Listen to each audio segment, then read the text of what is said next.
प्रेरणास्पद कथाएं YouTube channel पर मैं धनंजय जैन आप सभी का हार्दिक अभिवादन करता हूं। छोटी सी कहानी डीजे की जुबानी। दोस्तों, आज की कहानी जैसी दृष्टि वैसी सृष्टि, ये जो कहावत है उसके ऊपर आधारित है। भगवान कृष्ण ने एक बार युधिष्ठिर और दुर्योधन इन दोनों को अपने पास बुलाया और एक पन्ना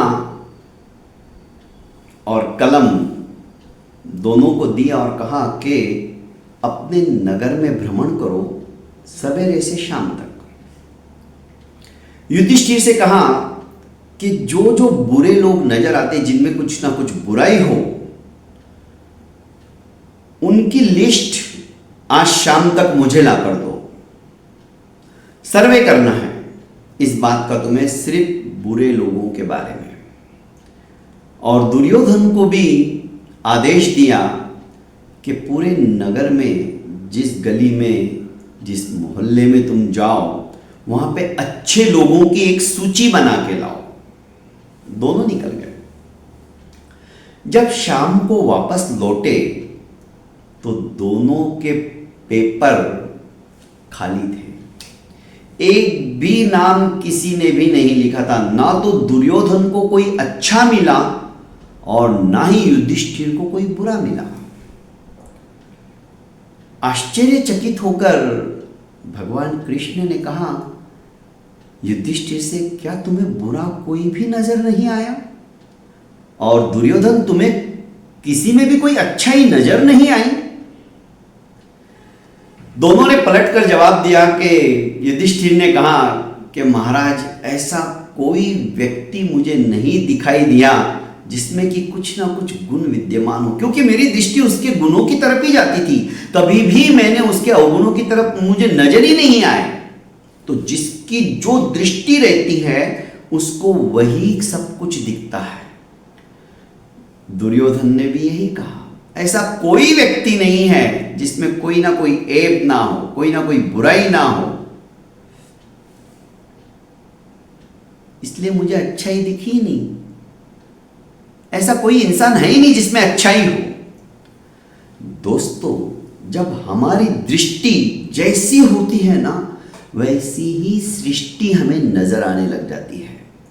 और यही हुआ। उदाहरण के तौर पर मैं आपको बताऊं, चित्रकार हमेशा उसके आंखों के सामने अच्छे और बुरे कई तरह के वो चित्र देखता है, दृश्य देखता है, और उन दृश्यों को देखकर अपने आंखों के माध्यम से वे सारे चित्र उसके मन मस्तिष्क के अंदर अंकित हो जाते हैं। वो अश्लील चित्र भी देखता है और अच्छे चित्र भी देखता है, पर जब उसे अपना खुद का चित्र बनाने की बात आती है तो वो अपने चित्र को सबसे सर्वश्रेष्ठ बनाने के लिए क्या करता है, सोचने के लिए मजबूर करता है, अरे मैंने उसकी नाक देखी थी उस चित्र के अंदर, क्या तोते की तरह नाक थी, बस मैं अपने चित्र में वैसी ही नाक बनाने की कोशिश करता हूँ। उसके लिप्स मैंने देखे थे, आहा, जैसे कोई कमल खिला हो, वैसे मैं लिप्स बनाता हूँ। उसकी आंखें मृगनयनी की उपमा बराबर सार्थक होती थी उसकी आंखों को देखकर, मैं उसकी जैसी ही आंखें बनाता हूं। तो अलग अलग चित्रों में से जो जो उसने अच्छाई देखी थी, वो अच्छाई वो अपने चित्र के अंदर डालने की कोशिश करता है और उसका चित्र सर्वश्रेष्ठ चित्र की श्रेणी में आ जाता है, क्योंकि उसने उसमें अच्छाइयां डाली। तो हमारे जीवन का भी चित्र हम ऐसा ही अच्छा बना सकते हैं यदि अच्छाइयों को ग्रहण करके हम अपने जीवन को सफल बनाने की कोशिश करें। हर एक के अंदर अच्छाइयां होती है, वो अच्छाइयों को हम लेने की कोशिश करें कि नहीं, वो ऐसा, उसका स्वभाव ऐसा है, यदि वो मेरे अंदर आ जाए तो कितना अच्छा। आप बिलीव नहीं करेंगे, मैंने प्रणाम करने की एक आदत डालनी, चाहे छोटा हो या बड़ा हो, तो मुझे देखते पहले ही लोग प्रणाम करना शुरू कर देते। ये हमारी आदत के ऊपर निर्भर है। हम विनम्रता से झुके।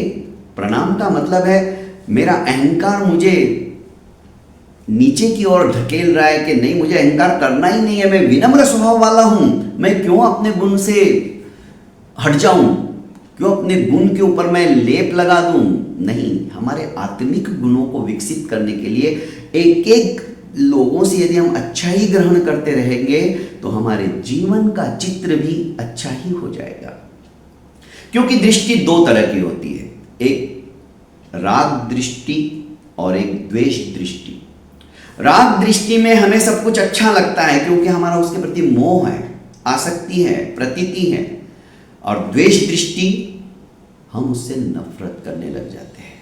तो जहां पर द्वेष दृष्टि आ गई वहां पर अच्छाई भी बुराई में परिणित हो जाती है।